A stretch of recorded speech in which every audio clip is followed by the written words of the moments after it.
Untuk teman-temanku yang beragama Kristen, saya ucapkan Selamat Hari Natal dan Tahun Baru buat semua. Semoga Natal pada tahun ini kita tambah damai, tambah asik.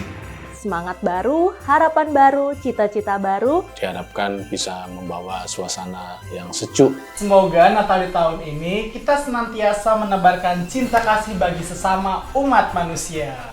Selamat Natal pada sahabat-sahabat semua, umat Kristen semua yang merayakannya. Semoga bahagia dan damai Natal selalu menyertai kita semua. Selamat merayakan Natal dan Tahun Baru.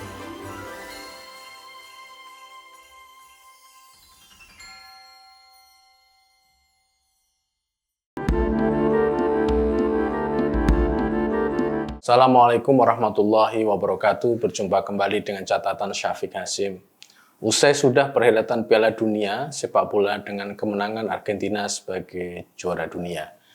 Dari perhelatan Piala Sepak Bola Dunia ini ada yang cukup menarik untuk dilihat, yaitu kegairahan untuk membawa legitimasi agama, terutama di kalangan umat Islam. Ketika Argentina kalah dengan Saudi Arabia, maka seolah-olah itu dianggap Islam mengalahkan Argentina, yang mungkin dari segi penduduk negeri ini adalah Katolik. Ketika Maroko bertahan sampai ke perempat final, maka banyak juga kita yang mengaitkannya dengan agama. Ini sangat menarik. Dan fenomena seperti itu, mengaitkan sepak bola dengan agama, memang bukan perkara baru. Tahu tidak bahwa soal bola ini memang sudah lama menjadi pembicaraan di dalam wacana keislaman. Dalam kesempatan ini saya akan mengulas bagaimana sesungguhnya sepak bola itu dipersepsi di dunia Islam. Kita tahu bahwa sepak bola dan banyak jenis olahraga lainnya bukan berasal dari tradisi dan masyarakat Islam. Di dalam Islam, olahraga yang pernah dicontohkan oleh Rasulullah adalah memanah, berkuda, dan berenang. Kini 3 cabang olahraga ini menjamur di kalangan masyarakat urban kita dan ini dikaitkan dengan identitas keislaman. 3 jenis olahraga ini adalah olahraga syariah. Masalahnya di luar 3 jenis olahraga ini ada yang masih beranggapan di kalangan kita bahwa itu masuk dalam kategori olahraga non-syariah. Kelompok militan ISIS misalnya pernah mengeksekusi 13 anak muda mereka yang ketahuan menonton bola Piala Asia ketika Irak melawan Yordania pada tahun 2015. Di kalangan umat Islam Syiah ada cerita bahwa bola itu terkait dengan kepala Hussein yang dipenggal. Boko Haram, kelompok ekstremis yang berpusat di Nigeria, menyatakan jika sepak bola itu pasti haram.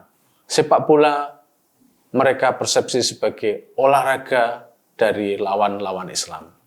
Asumsi seperti ini mungkin dipicu oleh kenyataan bahwa sepak bola memang merupakan olahraga yang dimiliki dan maju di negara-negara non-Muslim. Kembali lagi ke sepak bola. Dulu olahraga ini memang ditolak oleh sebagian masyarakat Muslim karena keterkaitan olahraga ini dengan olahraga kaum kafir. Juga ada pendapat sepak bola itu dilarang di dalam Islam karena bola adalah kepala orang Islam yang ditendang oleh lawan Islam dalam peperangan zaman dulu. Ini semua sejarah yang pada dasarnya kurang bisa dipertanggungjawabkan kebenarannya. Lajnah Daimah Saudi Arabia, sebuah lembaga fatwa yang sangat dihormati, menyatakan dalam fatwanya nomor 3323 bahwa olahraga yang tidak terkait dengan ketangkasan berjihad tidak boleh dilakukan, apalagi jika pemenangnya mendapatkan hadiah. Selain itu ada satu syarat lagi bahwa semua olahraga termasuk sepak bola yang membuka peluang bahwa pemainnya lalai akan kewajiban agama itu juga dilarang. Fatwa yang menentang atau mengharamkan sepak bola memang bermacam-macam.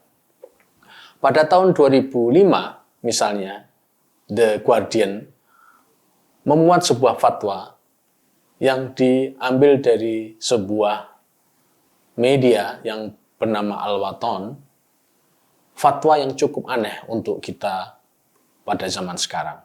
Fatwa ini memuat hal-hal sebagai berikut. Pertama, istilah-istilah internasional yang menyimpang seperti gol, penalti, tendangan pojok, corner, dan beberapa yang lain itu harus diubah. Siapapun yang menggunakan kata-kata di atas itu harus diberi sanksi. Sudah barang tentu ini fatwa yang aneh karena istilah ini memang istilah yang melekat pada olahraga tersebut dan konotasi kata-kata tersebut tidak diperuntukkan untuk hal yang negatif di dalam sepak bola itu sendiri. Kedua, jangan mengatakan melanggar atau busuk bagi mereka yang tangannya tersentuh bola dan jangan diberi kartu kuning atau kartu merah pada mereka yang terkena itu. Selain itu, pelanggar atau tackling yang menyebabkan luka pada pemain lain tidak boleh diberi kartu kuning atau merah. Pernyataan ini juga tidak masuk akal karena melihat aturan main di dalam sepak bola itu dilihat dari perspektif keagamaan yang sebetulnya merupakan wilayah lain. Ketiga, kita tidak boleh meniru pada hal-hal yang heretik atau hal yang menyesatkan. Misalnya nilai-nilai dari Yahudi dan nilai-nilai dari Kristen dan juga nilai-nilai dari Amerika atau setan Amerika. Misalnya, mengapa jumlah pemain harus 11? Tambahkan atau kurangi saja. Jangan berpatok pada jumlah pemain itu 11 saja. Pernyataan fatwa memang aneh dan lucu karena cara pandangnya yang konspiratif. Seolah-olah angka 11 itu memang merupakan intervensi Yahudi dan Kristen pada sepak bola. Bagi saya pribadi ini aneh, namun ada juga yang masih percaya pada masalah ini. Keempat, ketika main sepak bola, pakailah piyama atau pakaian sejenis. Jangan memakai kaos pendek atau t-shirt karena kaos pendek ini bukan merupakan pakaian Islam. Pakaian sepak bola sekarang adalah pakaian orang Barat. Hindarkan untuk meniru pakaian yang dipakai oleh orang-orang Barat.